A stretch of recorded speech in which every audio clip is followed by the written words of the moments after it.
Hello everyone, welcome back to my channel. So ఈరోజు మన వీడియోలో వచ్చేసి 6th class social studies first lesson అండి. సౌర కుటుంబంలో మన భూమి. ఈ టాపిక్కి రిలేటెడ్గా కొన్ని ఇంపార్టెంట్గా ఉండే క్వశ్చన్స్ అయితే ఉన్నాయి. సో ఈ వీడియోని ఎస్టీటీ వాళ్ళు కానీ అసిస్టెంట్ వాళ్ళకి కానీ ఇద్దరికి కూడా చాలా యూస్ఫుల్ అయ్యే క్లాస్ అండి. సో స్కిప్ చేయకోకుండా ఎండింగ్ వరకు అయితే చూడండి. అండ్ యాజ్ యూజువల్గా ఇక్కడ ఆన్సర్స్ అన్నీ ముందే మెన్షన్ చేశాను, ఎందుకంటే నేను ప్రిపేర్ చేశాను కాబట్టి ఇక్కడ కొన్ని నేను ఆన్సర్స్ అయితే చేశాను. నెక్స్ట్ చాప్టర్స్ అయితే ఉండవు.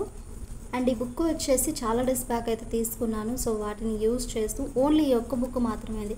సో దేన్ని కూడా మనము వదిలేయద్దు. ఏ టెక్స్ట్ బుక్ ఉన్నా, ఏ మెటీరియల్ ఉన్నా కూడా ఖచ్చితంగా చదవాల్సిందే ఇక్కడైతే. సో అలాగే ఖచ్చితంగా మీరు లైక్ చేయండి. లైక్ చేయడం వల్ల మరికొంతమందికి మా ఛానల్ అనేది రీచ్ అవుతుంది. అలాగే సబ్స్క్రైబ్ చేయండి, పక్కన హైప్ అనేది కూడా చేయండి. సో ఫస్ట్ క్వశ్చన్ చూద్దాం. ఇక్కడ సూర్యుడు అనేది ఒక నక్షత్రము. సో సూర్యుడు అనేది మనకు 4 ఆప్షన్స్ ఉంటాయి: నక్షత్రము, గ్రహము, ఉపగ్రహము, ఇవన్నీ కూడా. బట్ సూర్యుడు అనేది ఒక నక్షత్రము. సూర్యుడు ఒక నక్షత్రము. నెక్స్ట్, సొంతంగా వేడిని కాంతిని కలిగి ఉండే ఖగోళ వస్తువులను ఏమంటారు? అంటే మనకు ఓన్గా సొంతంగా వేడిని అలాగే కాంతిని కలిగి ఉండే ఖగోళ వస్తువులను ఏమంటారంటే నక్షత్రాలు అంటారు. సూర్యుడు కూడా ఒక నక్షత్రమే కదా. సో సొంతంగా వేడి అనేది కాంతి అనేది కలిగి ఉండే ఈ ఖగోళ వస్తువులు అన్నీ కూడా నక్షత్రాలు. థర్డ్ క్వశ్చన్, అన్ని నక్షత్రాలు సొంతంగా కాంతిని వేడిని కలిగి ఉన్నప్పటికీ మనకు సూర్యుని నుంచి వచ్చే కాంతి వేడి చేరుతాయి, ఎందుకని? సో ఇలాంటి చూడండి స్టేట్మెంట్స్ ఆన్సర్స్ ఎక్కువగా ఉన్నప్పుడు 1 or 2 times చూసి ఆన్సర్ చేయండి. అన్ని నక్షత్రాలు సొంతంగా కాంతిని వేడిని కలిగి ఉన్నప్పటికీ మనకు సూర్యుని నుంచే కాంతి మరియు వేడి చేరుతాయి. సో రీజన్ ఏంటి? ఇక్కడ సూర్యుడితో పోల్చుకుంటే అవి ఇంకా దూరంలో ఉన్నాయి. సూర్యుడితో పోల్చుకుంటే మిగిలిన నక్షత్రాలన్నీ దూరంగా ఉండడం వల్ల మనకు పరిమాణంలో చిన్నవిగా కనిపిస్తాయి. ఓకేనా? సూర్యుడితో పోల్చుకుంటే అవి ఇంకా దూరంలో ఉన్నాయి. సో మనకు సూర్యుడి దగ్గరగా ఉన్నాయి కదా.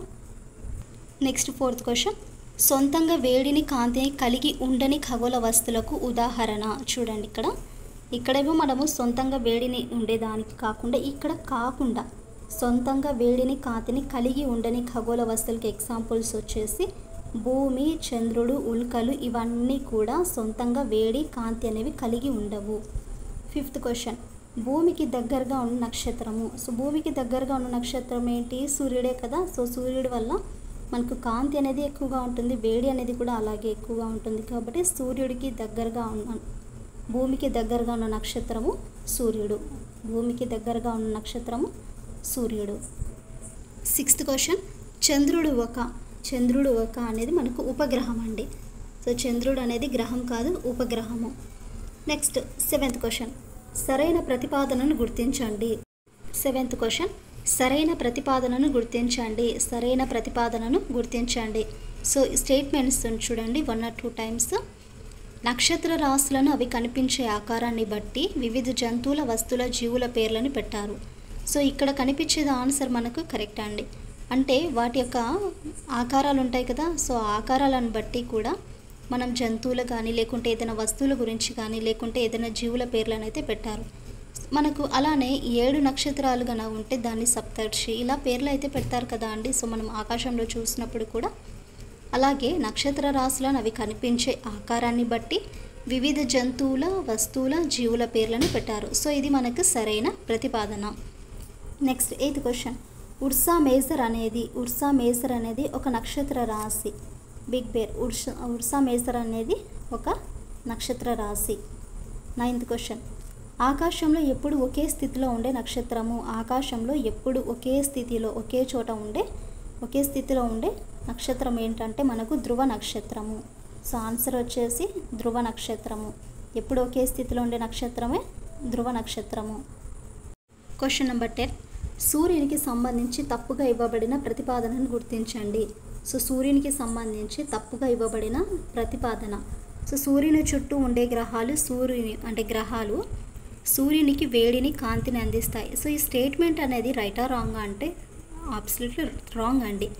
మనకు గ్రహాలన్నీ కూడా సూర్యుని చుట్టూ తిరుగుతాయి. బట్ ఇక్కడ ఏంటి? సూర్యుని చుట్టూ ఉండే గ్రహాలు సూర్యునికి వేడిని, కాంతిని అందిస్తాయి. సో ఇది ఎంతవరకు కరెక్ట్ కాదు కదా. సో ఇక్కడ ఉండే ఆన్సర్ వచ్చేసి డి. సూర్యుని చుట్టూ ఉండే గ్రహాలు సూర్యునికి వేడిని, కాంతిని అందిస్తాయి అనేది తప్పు. నెక్స్ట్ 1, సరైన ప్రతిపాదనను గుర్తించండి. సరైన ప్రతిపాదనను గుర్తించండి. ఇక్కడ ఆన్సర్ మనం చూసుకున్నట్లుగా అయితే డి అండి. అంటే 1 మరియు 2 కూడా కరెక్ట్ కాదు. ఎందుకంటే పరిమాణంలో భూమి 3వ అతిపెద్ద గ్రహం అనేసి ఇచ్చారు. భూమి సూర్యుని నుండి 5వ గ్రహం ఇచ్చారు. బట్ అక్కడ ఏంటి సరైన ప్రతిపాదనను గుర్తించండి అంటే 1 and 2 కూడా తప్పు కదా. కాబట్టి పరిమాణంలో మనకు భూమి వచ్చేసి 5వ స్థానంలో అయితే ఉంటుంది. 5వ అతిపెద్ద గ్రహం. భూమి సూర్యుని నుండి కనుక చూసుకుంటే 3వ గ్రహం. Next 12th question. సరైన ప్రతిపాదనను గుర్తించండి. సరైన ప్రతిపాదనను గుర్తించండి. చంద్రుడు భూమికి సహజ ఉపగ్రహము. ఏకైక చంద్రగ్రహం మనకు ఉపగ్రహం అనండి. చంద్రుడు భూమికి సహజ ఉపగ్రహము. నెక్స్ట్ 13. దూరంలో సూర్యుని నుంచి మొదటి మరియు చివరి గ్రహాలు. దూరంలో చూసుకుంటే సూర్యుని నుంచి ఫస్ట్గా ఉండేది అండ్ లాస్ట్గా ఉండే గ్రహాలు. సో మనం మొదటిగా ఉండే గ్రహం ఏంటంటే బుధుడు అండ్ లాస్ట్గా వరుణుడు నెప్ట్యూన్. బుధుడు మరియు వరుణుడు. మొదటి స్థానంలో ఏమో బుధుడు, చివరి స్థానంలో వరుణుడు. 14th. బుధుని గురించి తప్పుగా ఇవ్వబడిన సమాచారము. బుధుని గురించి తప్పుగా ఇవ్వబడిన సమాచారము. సో దీనికి ఆన్సర్ వచ్చేసి బుధునికి సహజ ఉపగ్రహాలు ఉన్నాయి. బుధునికి సహజ ఉపగ్రహాలు అనేవి ఉన్నాయి. కానీ ఇక్కడ తప్పు. ఉపగ్రహాలు అనేది లేనిది గ్రహం ఏదన్నా ఉంటే అది బుధుడు. నెక్స్ట్ ఉపగ్రహాలు లేని గ్రహాలు. ఇందాకే చెప్పుకున్నాం కదా, బుధునికి సహజ ఉపగ్రహాలు ఉన్నాయనేది తప్పు. ఉపగ్రహాలు లేని గ్రహాలు ఏంటంటే బుధుడు మరియు శుక్రుడు. బుధుడు మరియు శుక్రుడు ఈ రెండిటికి కూడా ఉపగ్రహాలు లేని గ్రహాలు ఇవన్నీ కూడా. 16th question. ఏ గ్రహాన్ని నీలి గ్రహం అంటారు? ఏ గ్రహాన్ని నీలి గ్రహం అంటారు? సో ఆన్సర్ భూమి. నీలి గ్రహం అనేది భూమి. 17. Match the followings. చూడండి ఇక్కడ సరైన సమాధానాన్ని గుర్తించండి. సరైన సమాధానాన్ని గుర్తించండి. ఆన్సర్ వచ్చేసి బి.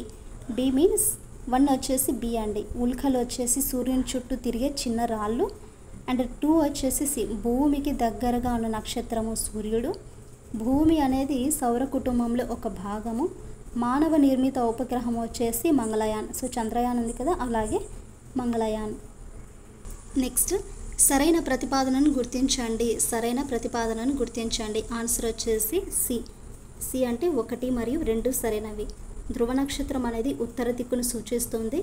ధ్రువ నక్షత్రాన్ని ఉత్తర నక్షత్రం అని కూడా అంటారు. సో ఉత్తర దిక్కున ఉంది కాబట్టి ఉత్తర నక్షత్రం అని కూడా అంటారు ఎవరిని, ఈ ధ్రువ నక్షత్రాన్ని. Next last question.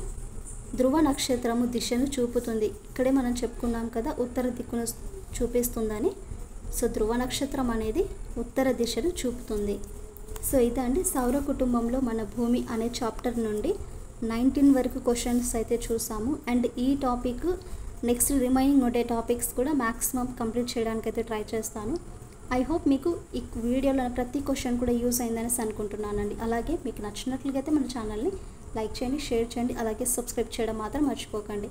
So and syllabus కూడా వచ్చిందా అనేసి అడిగారండి. సిలబస్ అనేది యాజ్ యూజువల్గా ఉంటుంది. బట్ ఏంటంటే 10th క్లాస్ ఒకటి మనకి చేంజ్ అవుతుంది. ఇప్పటికీ 10th క్లాస్కి సంబంధించింది జాగ్రఫీలో ఉండే ప్రతి యూనిట్ కూడా నేను కంప్లీట్ చేస్తాను. న్యూ సిలబస్ అంటే న్యూ టెక్స్ట్ బుక్ నుండి. ఎవరైనా చూడకపోతే వన్స్ ఒకసారి చూడండి. ప్రతి క్వశ్చన్ కూడా వెరీ వెరీ ఇంపార్టెంట్.